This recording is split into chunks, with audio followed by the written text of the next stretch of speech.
Aujourd'hui, je vous présente ma dernière acquisition, une carabine en calibre 308 Winchester, une Tikka T3X CTR.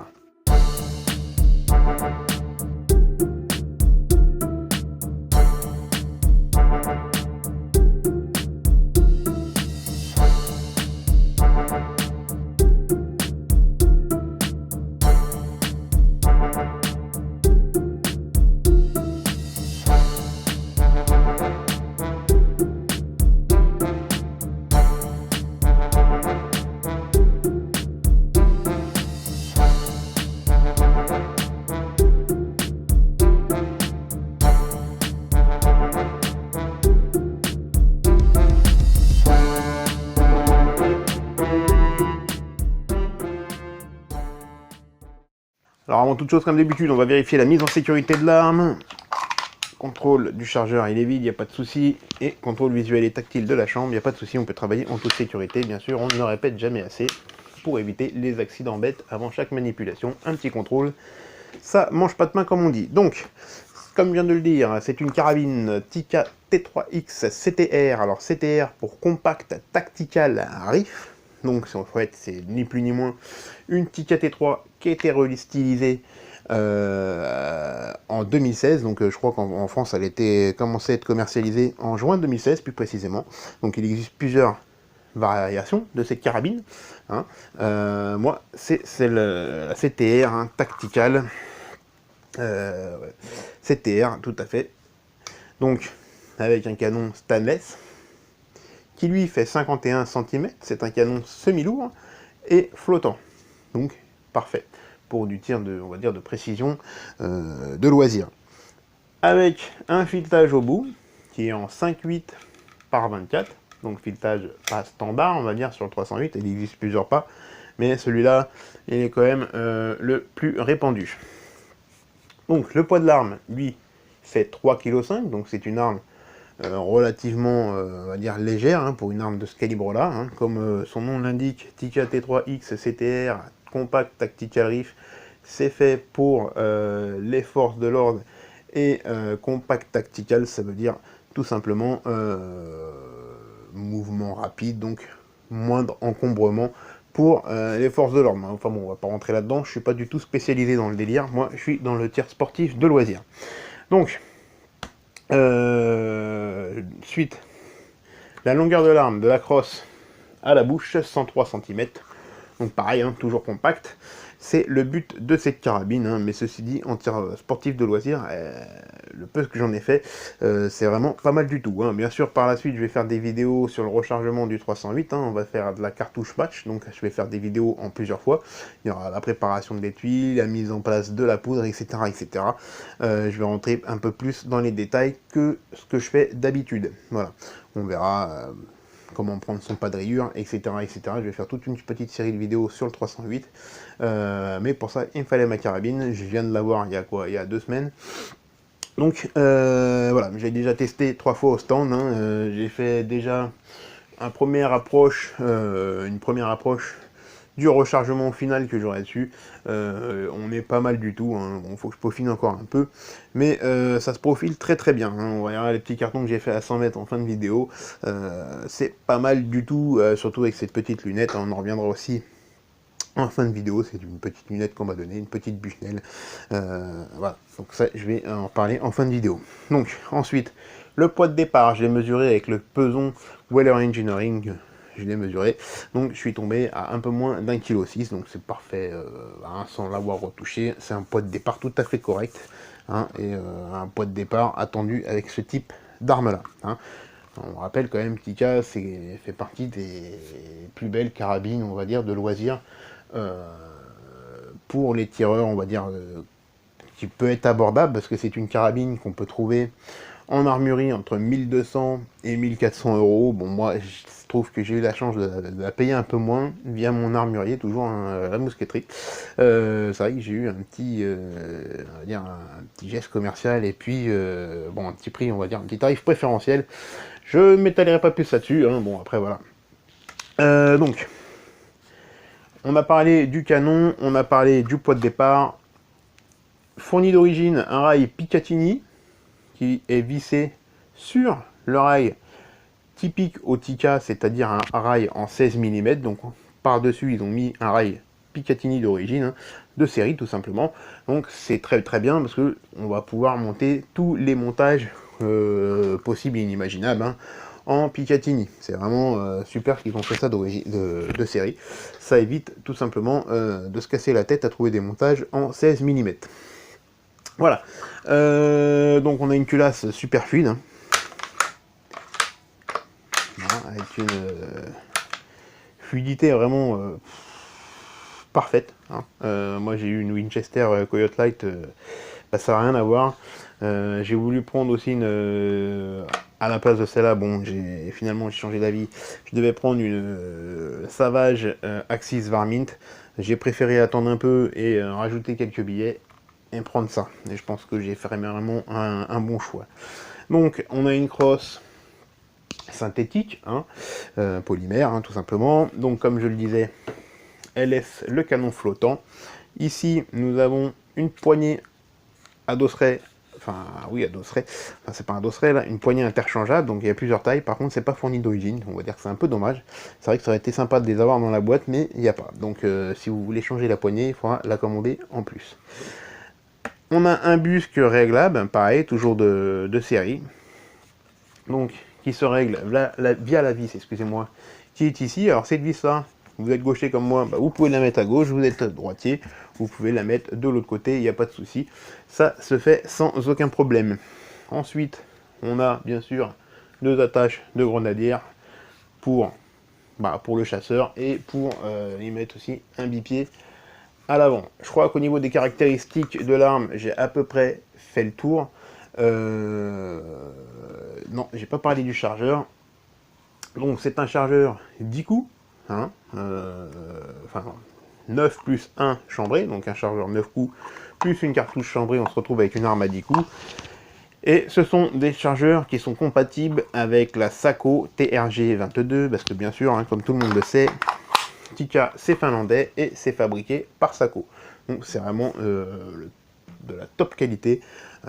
Rien d'envie au Remington 700, c'est vraiment voilà, hein, Remington 700 et Tikka, c'est ce qui se fait de mieux sur le marché, à mes yeux, en armes de loisir, je précise, hein, bien sûr, après je parle pas de PGM, etc., etc.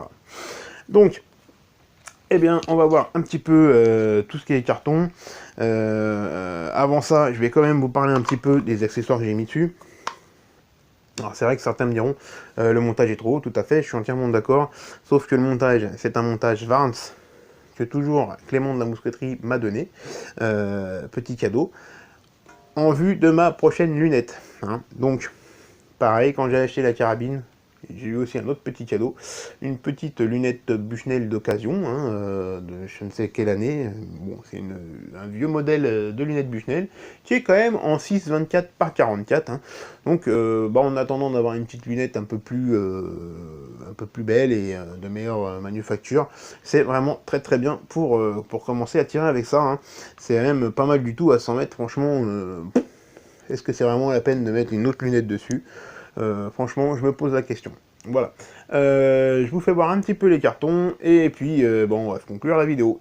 Donc voilà, comme j'en ai parlé tout à l'heure dans la vidéo, je vous ai parlé qu'on allait voir ensemble comment mesurer un pas de rayure sur une 308, hein, ou sur n'importe quelle carabine. En l'occurrence, sur la Tikka T3X, le pas de rayure est de 11, hein, comme il me semble d'ailleurs les Tikka T3.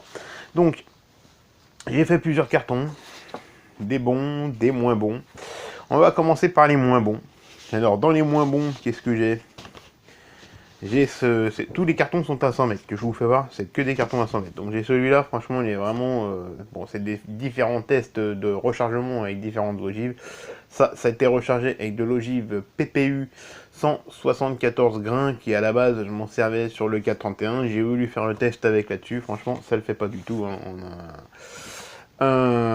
un groupement tout à fait, on va dire, pourri, voilà. Ensuite...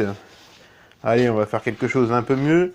Là-dessus, alors ça par contre c'est réglé sur les ogives sur du 168 grains. En fait, ma lunette maintenant est réglée sur du 168 grains. Donc ça a été tiré avec le réglage 168 grains. Ce sont des ogives Celibello 150 grains SPCE.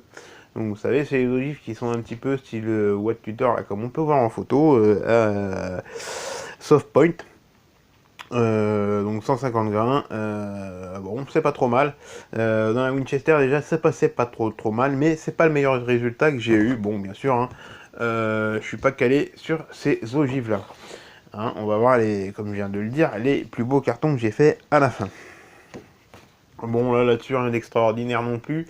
C'est de la PPU 175 grains, par contre ce coup-ci, hein, on a quand même un groupement plus serré que tout à l'heure avec les 174 grains. Mais bon, c'est pas extraordinaire, toujours rechargé avec la même poudre, en l'occurrence, là c'était de la N 150. Hein, je vous donne pas les dosages de poudre, hein, on en reparlera beaucoup plus tard dans d'autres vidéos.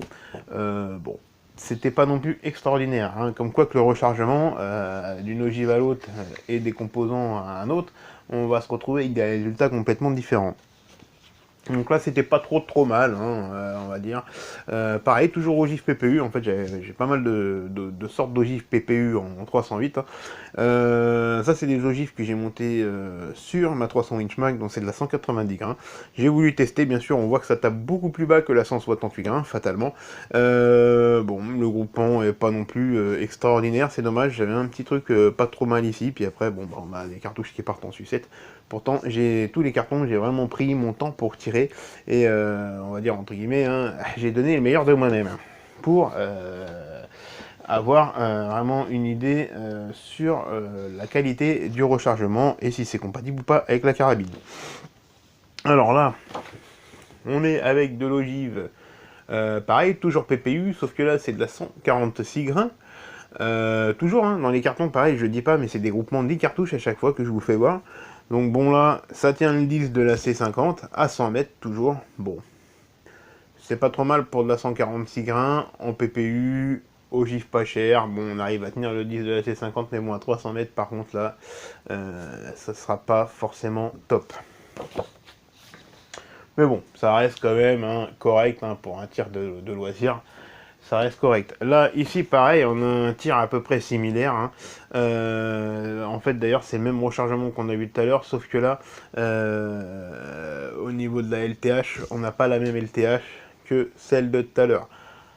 Bon, pareil, ça tient le 10 de la C50 à 100 mètres. Bon, voilà, on a essayé deux LTH différentes. Maintenant, je vous ai gardé deux cartons pour la fin, donc on va commencer... Allez, par celui-là. Donc ça, c'est ce que j'ai obtenu avec de la 168 grains. J'ai aussi essayé de la 168 grains en PPU pour régler ma carabine. Donc ça, c'était réglé avec la 168 grains PPU, mais par contre, au niveau du groupement, bah, on n'arrive pas à avoir ça, parce que ça, tout simplement, c'est de la 168 grains. La PUA, donc la PUA JHP, donc Hollow Point. Toujours avec de la N150 et une LTH que j'ai mesurée par rapport à ma carabine et par rapport bien sûr aux normes SIP qu'on verra d'ailleurs bien sûr dans la vidéo de rechargement du 308, enfin dans les vidéos excusez-moi. Hein, bien sûr il y a d'autres composants etc. Là je commence à avoir trouvé mes composants. Maintenant, il faut peut-être que je peaufine un peu mon poids de poudre. Là, je suis un peu fort, mais comme j'ai l'intention de tirer à 300 mètres, je veux quand même avoir quelque chose qui pousse, même si c'est pour tirer à 100 mètres. C'est vrai, j'aurais pu mettre un peu moins de poudre. Mais moi, dans l'optique, c'est 300 mètres. Donc, voilà, j'ai voulu voir. Là, franchement, c'est pas mal du tout. On a 10 cartouches. On en a 8 là et 2 là, malheureusement. Bon, c'est pas le monotrou, mais on y est presque. Voilà. Et là, j'y suis retourné samedi au stand.